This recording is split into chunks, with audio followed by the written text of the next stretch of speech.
नमस्कार, मी वर्षा लवलेकर आणि गुडुल्यांनो तुमची वर्षा आजी.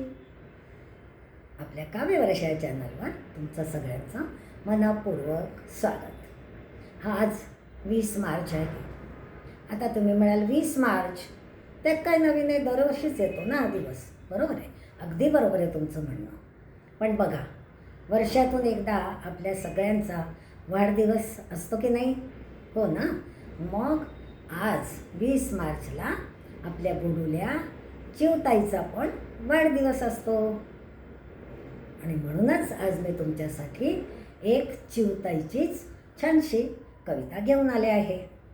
या कवितेचं शीर्षक आहे एक चिमुकलीचा चिवताईला सल्ला. तर या कवितेमध्ये काय होतं, एक लहानगी चिमुकली आपल्या घराच्या मागच्या अंगणात खेळायला जाते. त्या अंगणामध्ये मोठं एक झाड असतं आणि त्याच्यावर चिवताईचं घरटं असतं. त्या घरट्यात चिवताईची इवलाली पिल्लं आणि चिवताई मजेत राहत असतात. त्यामुळे या चिमुकलीची आणि चिवताईची दोस्ती झालेली असते. आता ती खेळत असताना अचानक तिला पिल्लांच्या रडण्याचा आवाज आला. तिने विचार केला, काय झालं, पिल्लं का रडतात आज? कधी तर नाही रडत. तेवढ्यात तिला आठवण झाली, तिचा एक छोटासा भाऊ आहे. त्याला तिने पाहिलं आहे की त्याला भूक लागली की तो रडतो. म्हणून तिला असं वाटलं की अरे, या पिल्लांना पण भूक लागली असेल आणि चिवताई कुठे आहे, घरी आहे की नाही. म्हणून ती चिवताईला आवाज देते बरं का.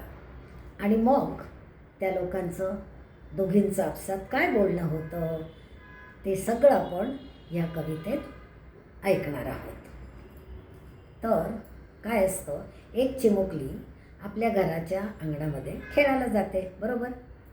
आता तिला रडण्याचा जो आवाज आल्यावर ती चिवताईला आवाज देते आणि म्हणते, अगं अगं चिवताई, अगं अगं चिवताई, बोल राणी, काय म्हणतेस बाई, असं चिवताई विचारते. पिल्लं का गं रडती बाई, पिल्लं का गं रडती बाई, काही न कळे केव्हाची गाते मी अंगाई. असं. अगं तर मग मला असं वाटतं, पिल्लांना लागली असावी भूक, पिल्लांना लागली असावी भूक. वरण भात केलायस की नाही कोक? अगं बाई, वरण भात नाही गं, मी तर काहीच नाही केलं. बरं, मग आता मी सांगते तसं एक कर ट्राय, पटकन पुऱ्या कर फ्राय,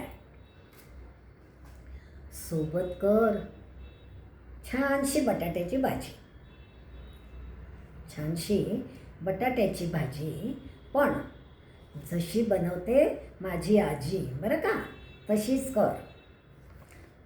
आणि त्यांच्या आवडीचं वाढ श्रीखंड पानात, त्यांच्या आवडीचं पानात वाढ श्रीखंड, फ्रीजमधलं मस्त थंड थंड. जेवणाचा बेत होईल झकास, जेवणाचा बेत होईल झकास, पिल्लांसाठी बाई करस तू खास.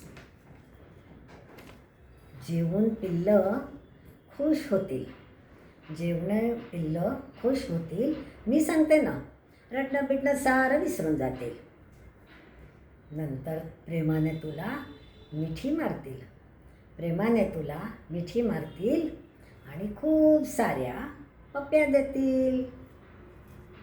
बघ मग, कर कर मी सांगितलंय तसं, हो ना. बरं बरं, करते हां. कशी वाटली ही कविता? आवडली असल्यास लाईक, कमेंट आणि शेअर करा. धन्यवाद.